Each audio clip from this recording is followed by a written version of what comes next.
Way back when I had the red and black lumberjack with the hat to match. Born Christopher Wallace, he always represented Brooklyn, even with his international acclaim. And I arrested for 2 years, worked on the Junior Mafia. Christopher Wallace, better known as the Notorious B.I.G. or Biggie Smalls, was more than just a rapper. He was a cultural phenomenon.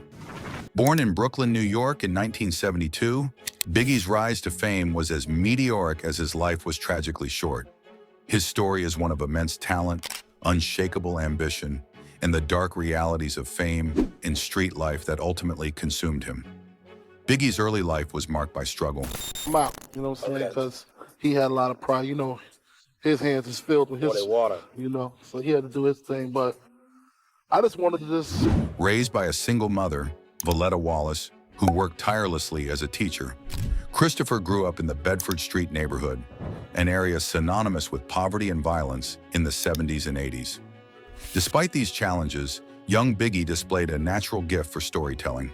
Whether it was cracking jokes at school or crafting rhymes with friends, his way with words was undeniable.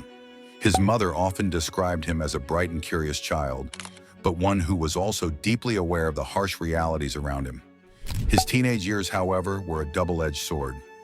Biggie excelled academically and fast money of the streets. Selling drugs became a way to survive, but it also introduced him to the harsh realities of street life. Despite these distractions, his passion for music never waned. In local ciphers, his baritone voice and vivid lyrics earned him a reputation as a rising star in Brooklyn's underground rap scene. His rhymes captured the raw essence of the streets, blending dark humor, tragedy, and a deep understanding of human nature. Biggie's big break came when a demo tape of his reached the hands of Sean Puffy Combs, a visionary producer at Uptown Records. Impressed by his raw talent, Puffy signed Biggie to his newly formed Bad Boy Records. It was a partnership that would redefine hip-hop. Biggie's debut album, Ready to Die, released in 1994, was a critical and commercial triumph. Tracks like Juicy, Big Papa, and Warning showcased his unparalleled ability to blend gritty street narratives with mainstream appeal. The album told a vivid story of a young man navigating the dualities of despair and ambition, providing a raw and unfiltered look into the life of a hustler-turned-rapper. As Biggie's fame skyrocketed, so did the tensions in the hip-hop world. The mid-90s saw the rise of the East Coast-West Coast rivalry, a feud fueled by media sensationalism, territorial pride, and personal animosities. Well, since we're talking about how big things have become, the hip-hop industry has become gigantic. It's wide open. You can sell clothes, you can have restaurants, you can make video games. Biggie, as the face of East Coast rap, found himself at the center of this conflict, particularly with Tupac Shakur, the charismatic and equally talented face of West Coast rap. Once friends, their relationship soured following a 1994 shooting of Tupac in New York, an event that Tupac believed Biggie and Puffy had knowledge of, though both denied any involvement. This incident, combined with inflammatory diss tracks and public taunts, escalated the feud to dangerous levels. The rivalry became a defining moment in hip-hop history, with Biggie's Ready to Die and Tupac's All Eyes on Me serving as cultural touchstones for their respective coasts. Yet the conflict was more than just music. It reflected broader tensions within the industry and society.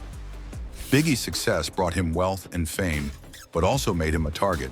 Despite his larger-than-life persona, those close to him described a man who was deeply introspective, often questioning the path his life had taken. Biggie's second album, Life After Death, recorded during this tumultuous period, Putting 5 carats in my baby girl ear. Lunches, brunches, interviews by the pool. Considered a fool cause I dropped out of high school. Stereotypes of a black man. was a magnum opus that solidified his legacy. Released posthumously in 1997, it featured hits like Hypnotize, Mo Money, Mo Problems, and Sky's the Limit. The album was both a celebration of his success and a reflection on the dangers of his lifestyle. Its lyrics offered a mix of bravado and vulnerability, showcasing a man at the height of his powers but acutely aware of his mortality. Tragically, Biggie's life was cut short before he could witness the full impact of his work. On March 9, 1997, after attending a Soul Train Awards after-party in Los Angeles, he was gunned down in a drive-by shooting. He was just 24 years old. The murder, believed to be connected to the East Coast-West Coast feud, remains unsolved to this day, fueling countless conspiracy theories and speculations. Some believe corrupt law enforcement and industry figures played a role, while others see his death as the inevitable result of escalating tensions within the hip-hop community. Biggie's death marked a turning point in hip-hop.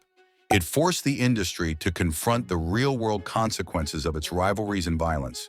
Tributes poured in from fans and fellow artists alike, cementing his status as one of the greatest rappers of all time. His funeral in Brooklyn drew thousands, with fans lining the streets to pay their respects. You got helicopters, you got dancers, you got everything. What's up with this, Chuck? I just want my video to be hotter than Puffy's. Puff got The sight of his funeral procession moving through his beloved Bedford-Stuyvesant neighborhood was a poignant reminder of his roots and the community that had shaped him.